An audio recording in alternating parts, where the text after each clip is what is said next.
Tuhan bersamamu.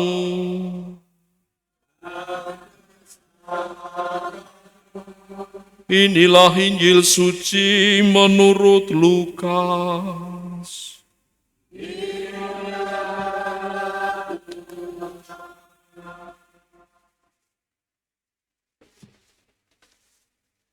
Pada suatu hari, Tuhan menunjuk 70 murid, lalu mengutus mereka berdua-dua mendahuluinya ke setiap kota dan tempat yang hendak dikunjunginya. Katanya kepada mereka, tuaian memang banyak, tetapi sedikitlah pekerjanya.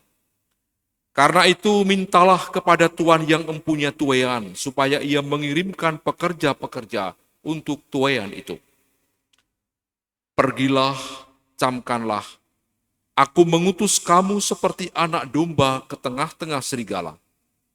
Janganlah membawa pundi-pundi atau bekal atau kasut, dan janganlah memberi salam kepada siapapun selama dalam perjalanan. Kalau kamu memasuki suatu rumah, katakanlah lebih dahulu, damai sejahtera bagi rumah ini.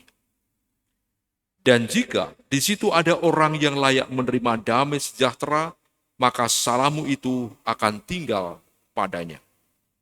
Tetapi jika tidak, salammu itu akan kembali kepadamu. Tinggallah di dalam rumah itu.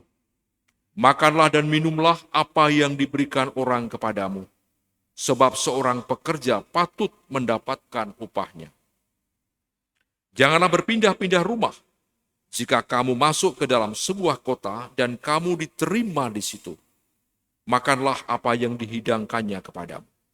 Dan sembuhkanlah orang-orang yang sakit yang ada di situ, dan katakanlah kepada mereka, kerajaan Allah sudah dekat padamu.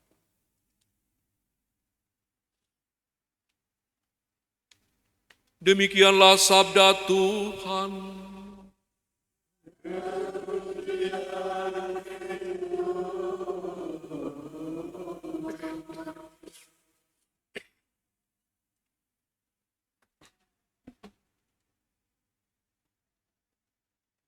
Bekal yang perlu dimiliki dan disiapkan oleh para murid yang diutus Tuhan di medan karya.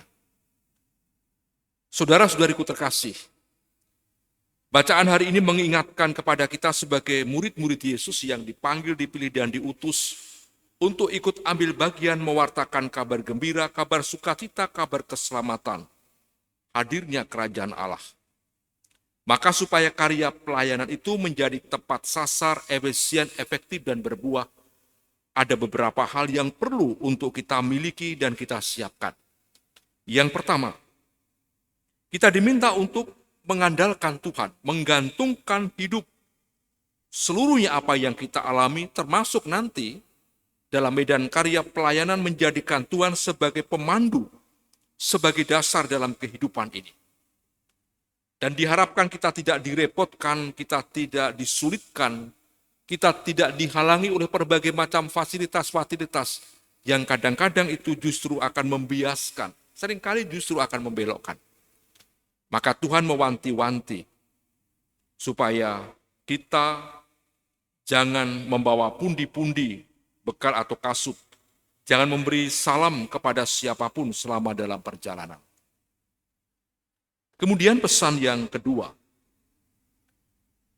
dalam perjalanan kita diminta untuk bagaimana menghadirkan Tuhan, mewartakan Tuhan dan bukan mewartakan dirinya sendiri. Kita harus membuat supaya Tuhan dikenal, Tuhan diterima, dan semakin banyak orang yang mengalami sukacita di dalam hidup. Justru Tuhan juga meminta kepada kita agar kita tidak jatuh hanyut dan berjuang seorang diri, mengandalkan diri pribadi, membranding pribadi, mencari popularitas pribadi, mencari apresiasi dan pujian dari orang lain untuk pribadi. Namun sebaliknya kita diminta untuk bagaimana tetap melakukan apa yang harus kita lakukan. Tuhan meminta kepada kita untuk mengatakan salam damai sejahtera. Itu berarti bahwa kehadiran kita harus sungguh mampu mengubah dan sekaligus membawa berkat dari Tuhan yang kita bawa.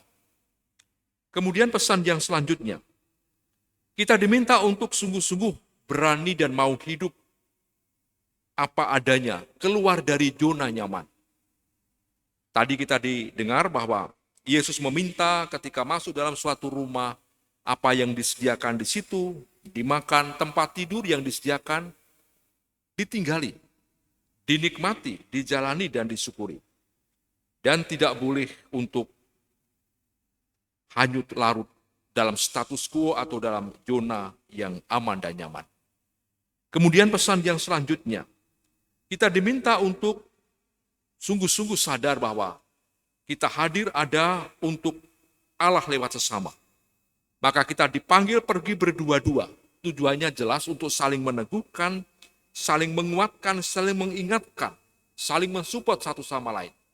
Ketika temannya keliru, ketika temannya sedang punya problem dan masalah, di situ kehadiran kita bisa menguatkan dan bisa memberi inspirasi, memberi motivasi, dan syukur-syukur juga bisa mentransformasi, mengubah orang yang hidupnya itu menjadi tidak benar, menjadi kembali ke jalan yang benar. Dan yang terakhir, Yesus mengingatkan bahwa ada selalu resiko atas tugas perutusan kita itu. Seperti domba di tengah serigala. Kita tidak boleh lari, kita boleh tetap percaya sebagaimana yang Tuhan sendiri katakan, aku akan menyertai kamu selalu sampai akhir zaman. Dimuliakanlah Tuhan kini dan sepanjang segala masa.